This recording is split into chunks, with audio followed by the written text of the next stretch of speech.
Today on the Rumors Comedy Cast, Dan Glasswick talks to Graham Clark about Vancouver versus Toronto, rituals that keep you sane on the road, thrift store shopping, the parallels between comedians and wrestlers, and ultimately, happiness. Stay tuned and follow us at Rumors Comedy. Hey, welcome to Rumors Comedy Cast number 40. We're here with headliner Graham Clark. And how have the shows been so far? Tonight's was really good. Yeah.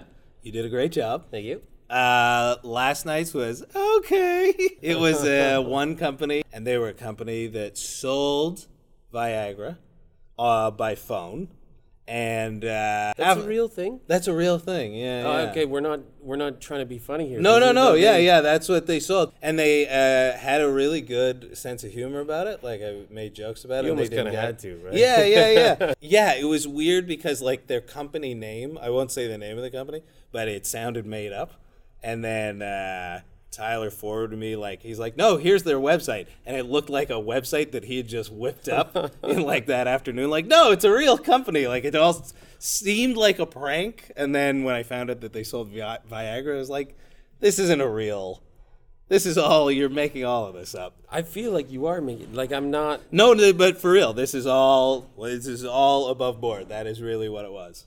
So, Winnipeg-based company... Yeah. Wholesale boner pills to distributors. I don't know if it was wholesale. That it didn't get into the whole minutia of the biz. Yeah, tell me a little bit. We offer solutions. That's all you need to know.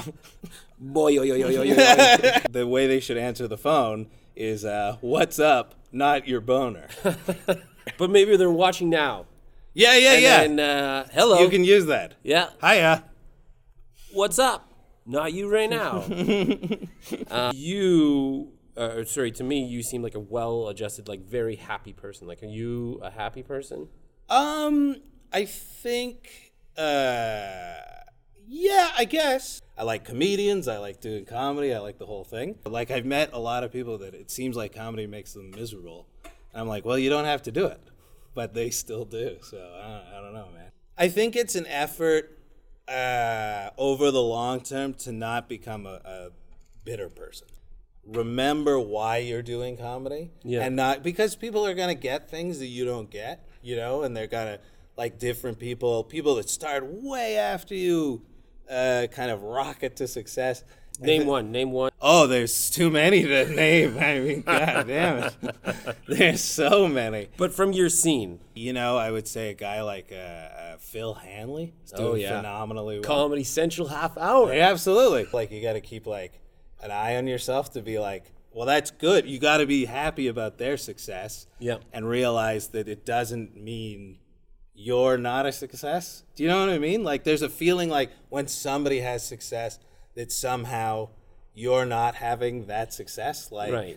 Like it's a 1-for-1. If you're honest with yourself, like you catch yourself in that moment sometimes where you're like, and it's ridiculous. Like you got to catch yourself on it and go, yeah, but that's not how the world works. Like you don't, just because this person got a thing doesn't mean you don't get that thing. Right. Or vice versa. I think it's just like keeping an eye on that because I know there's a tendency, I think, the longer you stay in the business to kind of get maybe a little cold, A little bit more jaded. Yeah, a little bit more jaded about things. I worked with someone when I first started hosting. When you're first starting, you have so many questions and you're just like really into it. Yeah. And I think that the first person or one of the first people I hosted for pretty much just shit on comedy in general. And was like, really? I think I might just become a chef now.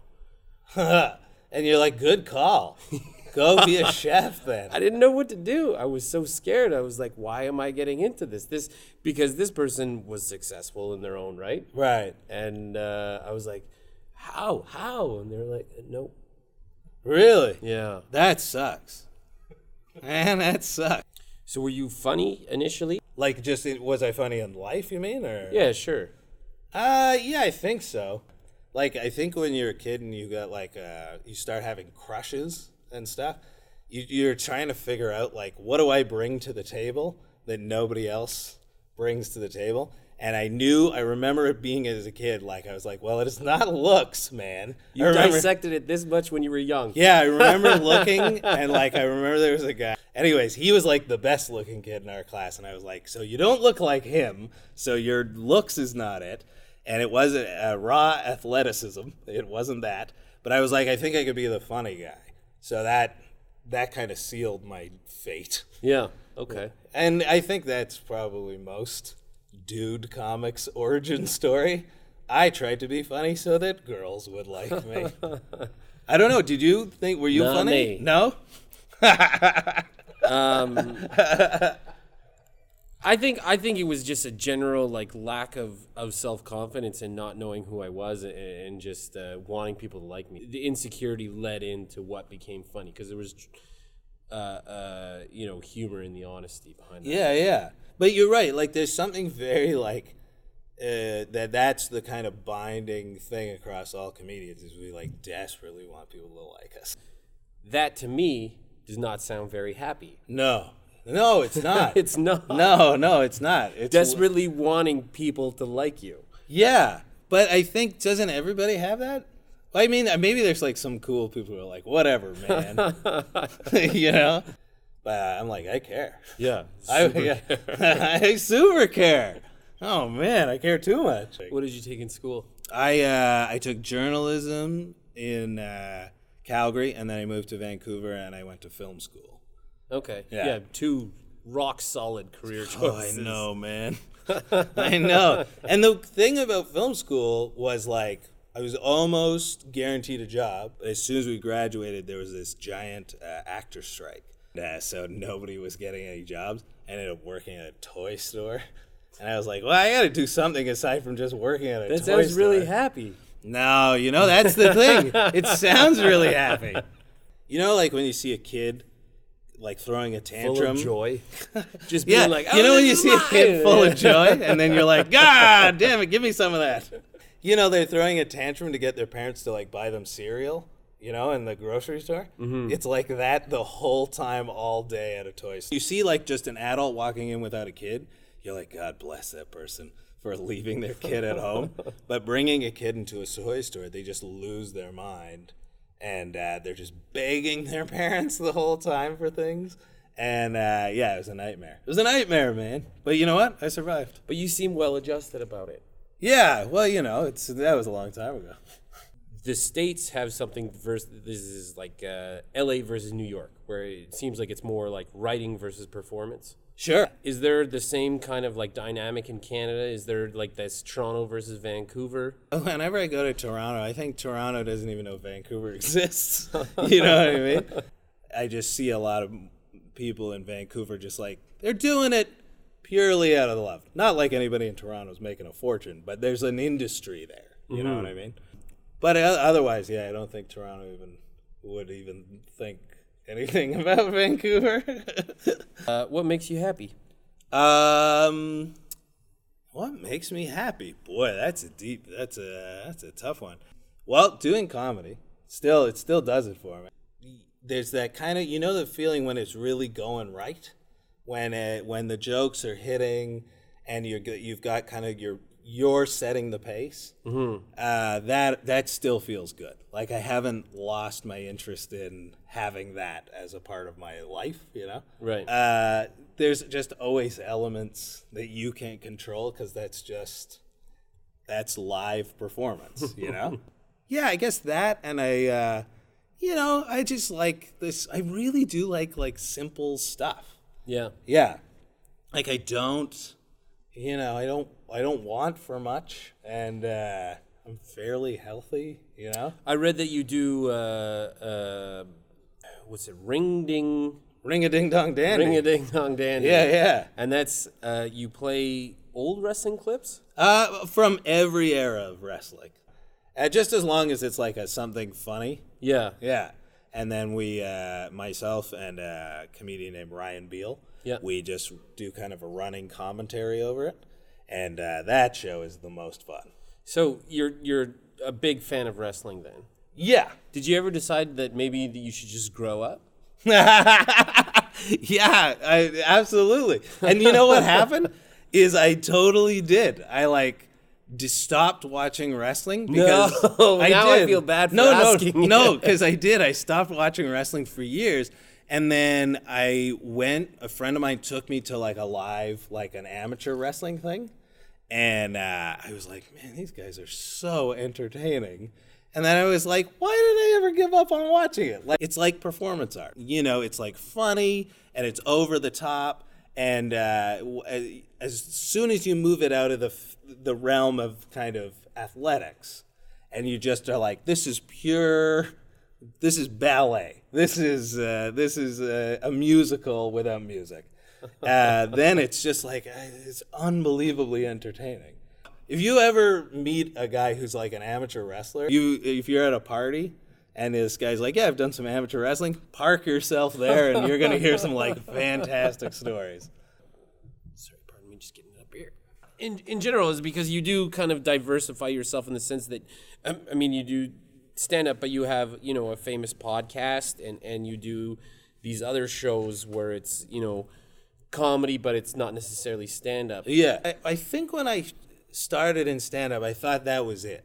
Like, I thought stand up was the ultimate, that was comedy, you know, because I tried a little bit of sketch, I tried a little bit of improv, and I was like, stand up was it. Because Vancouver has this kind of like scene that's all DIY and nobody's making any money or whatever. So people are like just willing to try weird shows. Yeah. And then I was like, oh, maybe I should dip my toe into that. And I've like not looked back since. Wrestling fans intrigue me because would you consider yourself a wrestling fan? I would, yeah. You don't really care about football. It's not a big No, yeah. Is that in general for most sports? You don't watch a lot of sports? Yeah, I was saying to Tyler today that I'll watch any game that's on. Yeah. But I will not follow anything that's where it's statistics, anything where it's like homework. Yeah. I'm out. But you know wrestling. Yeah, but there's no stats in wrestling. It's like a play. Like you're like, this guy hates that guy. Do you know what I mean? It's like that guy hates that guy. That guy messed up that guy's chance to win the belt. So there's no, you know what I mean? There's no actuality to it. It's just like a soap opera. So, you know, what was his name? Coltrane? Colt Cabana. Colt Cabana. There you go. Do you now, like, if you have the opportunity when you're traveling, do you go to any amateur circuit? Yeah, I went in Scotland. Like, there's such a close parallel between touring stand-up comedian and touring amateur wrestler. So I just feel like an affinity for them. Like, it's over the top and silly. Would you almost prefer amateur versus, like, the WWE? Oh, absolutely. Yeah. Yeah. This is my favorite amateur wrestling story at, like, some community center. And there was this one guy, he came out, he was the heel, he's the bad guy. And there was a young girl in a wheelchair who had made different signs for all of her favorite wrestlers. So she'd made, you know, like with glitter and all this stuff. And so when her, you know, next favorite wrestler would enter the room, she'd go through her signs, hold up the sign for that guy. And the heel came out, spotted her in the crowd, grabbed her sign, ripped it in half. I thought the crowd was going to explode. It was the best, and I mean, it made her night. Are you kidding me? The bad guy comes over, and so it's just stuff like that. Like, it's just playing to the crowd and knowing what works, and so yeah, I'll go see amateur wrestling. A little bit of improv. It's all improv, a big yeah. improv, yeah. Yeah, like they know, from what I know, they know the end result, and maybe a couple of like moves that they want to do. Yeah. But yeah, it's a lot of it is so that on top of it, they're like winging it. Wow. I know. There it's is crazy. Parallels. Yeah. Is there anything that you do to make sure, like, is there a routine that you follow? Is there something that you're like, okay, I'm going to do this every time that I go to a new place? It used to be when I was first going on the road, I would always try to, you know, if the town had a museum or if the town had some kind of claim to fame, I would go and see that thing. Eventually, like you just run out of those things, right? And then if you go back to that town, they don't have a secret second thing. Sure. The podcast that you did earlier with Dan Verville, you guys opened talking about polar bears. Yeah. He recommended that you go to the Winnipeg Zoo. Right. Did you go? No. But I don't know why, though. Laziness, mostly. So I'm not going to recommend anything here. I can't go to the zoo as an adult man by myself. I feel like that's... Do you fear that? Yeah, I do. Because, like, why... Can you go to a restaurant alone? Oh, absolutely. But I feel like a zoo is like, there's a lot of kids around and a lot of, you know what I mean? And I feel like there's a lot of parents that are like, why is there one guy by himself at the zoo? Wow. But yeah, I'll eat at a restaurant any meal of the day, all the time by myself. Movies? Yep. Yeah. I'll probably go to see a movie by myself either tomorrow or the next day. Oh, me and John are going to a movie if you want to come with us. What are you seeing? We don't know yet. I'm interested in seeing Creed. Yeah. This is all. We can edit this This out. could work. This could work. All right. Okay. You ran a show. Is it still going in Vancouver? What is it? The Laugh The Laugh Gallery. Gallery. Yeah. Yeah. Yeah. Still going. Still running? Still running. Yeah, that show, I took it over from two guys. It started in 2000. So that show, The Laugh Gallery, has been running for 15 years. What the hell have I done with my life? I read that you give away Yeah. trinkets? Yeah, I give away like thrift store prizes. Yeah. Yeah. I go to thrift stores every week. Yeah. Yeah, I love it. It's like one of the reasons the show has sustained as long as it has, because I enjoy doing that so much. When you go to small towns, have you ever tried that? Absolutely. Yeah. Small towns, they can go either way. They can either be their thrift stores are just the bottom of the barrel, worst thing ever, or it's all treasures. I got to do Grand Prairie. Which Oh, is, oh, yeah. It was all like brand new, like once worn Dolce and Gabbana. Yeah, Like, yeah, it was yeah. The weirdest experience ever. Like, if you go to a place like Fort McMurray, it would be the same thing. Like, once used, amazing things. Yeah. I did bring you something here. Oh, yay. It's from a thrift store. Just unroll it here for the. Oh, that's amazing. That is one of the ones that you have to save up. I I love cereal that. coupons. Can I put for. it on? Absolutely. Oh, this is exciting. I always loved Sugar Bear. He was like, to me, he was like the coolest of the cereal mascots. Yeah. Well, you're welcome then. Thanks, man. And This is exciting. How's it look? Yeah? It's a keeper? Thank you very much. you're welcome. Yeah, I man. thought that's exciting. That's fun. You know, the thrift store thing to me is just that you'll never, every different place you're going, you're going to experience something different. And that keeps me out.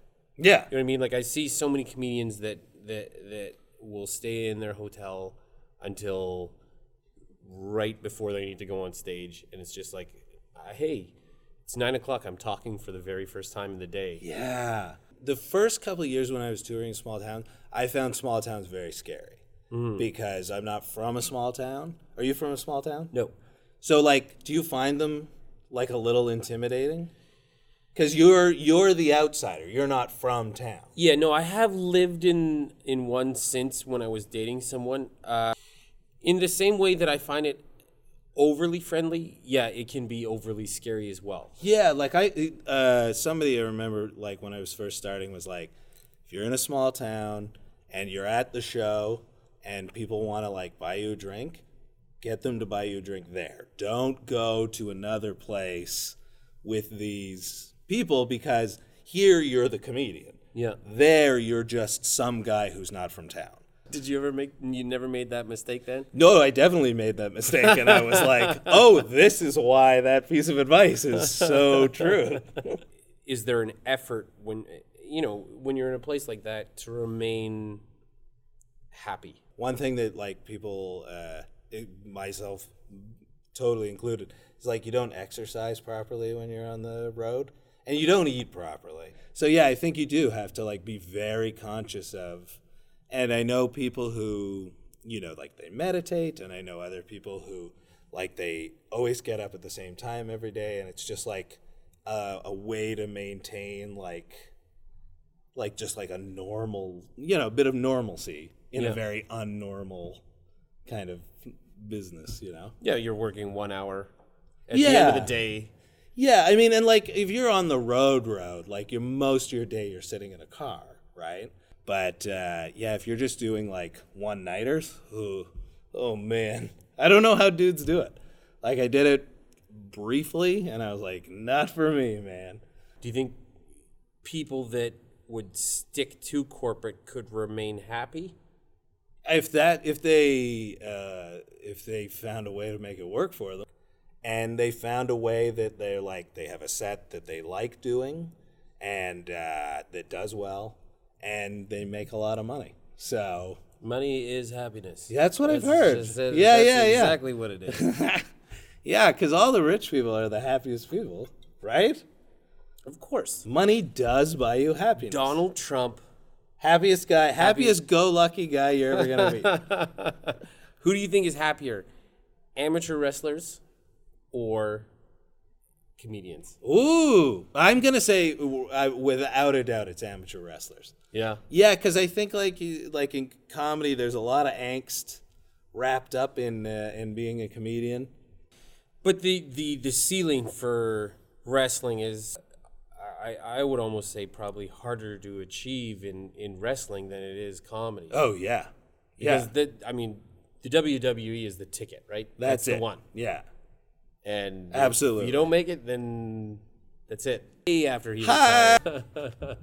Oh, we're getting the light? All right. Yeah. Wrapping it up. Oh, wait. So I want to talk about a little bit more about the Fringe. Graham Clark reads the phone book. Yeah. Hope you know a phone book. And in January of 2015, there was a review that went out that loved you, but their last comment said, "An hour with Graham Clark is like an hour with a mate who just happens to be standing 10 feet away from you. This is a perfect..." Oh, wait, that's not the bad one. Clark was once told he needs to end his performance on a flourish, and so... All right. Thank you for joining us on Rumors Comedy Cast, episode 40. Graham Clark is going to be here until Saturday. Any other shows you want to promote beyond that? Here in Winnipeg? Yep. Yeah, I'll be at the afternoon showing of Creed, probably tomorrow, but maybe Saturday. Okay. And thanks for the shirt, man. Yeah. I hope you like it. Yeah, stoked. that is really that's the real deal. That's that took someone probably like 5 boxes at least of Sugar Crisps. You say that like that's a lot of boxes of Sugar Crisp. Well, it could be. That's an investment. Who gets it? If it's an only child, that's fine. But what if there's 3? Yeah, that's true. Yeah, and Large. You Who- rotate the shirt. That's a large. That's like a Fat that was kids an is what you're adult. saying. These are fat kids. Thank you for joining us on Rumors Comedy Cast number 40. Take care and have a good night. Sorry guys, I did it again. We did it. Thanks, man. Thank you. That was fun.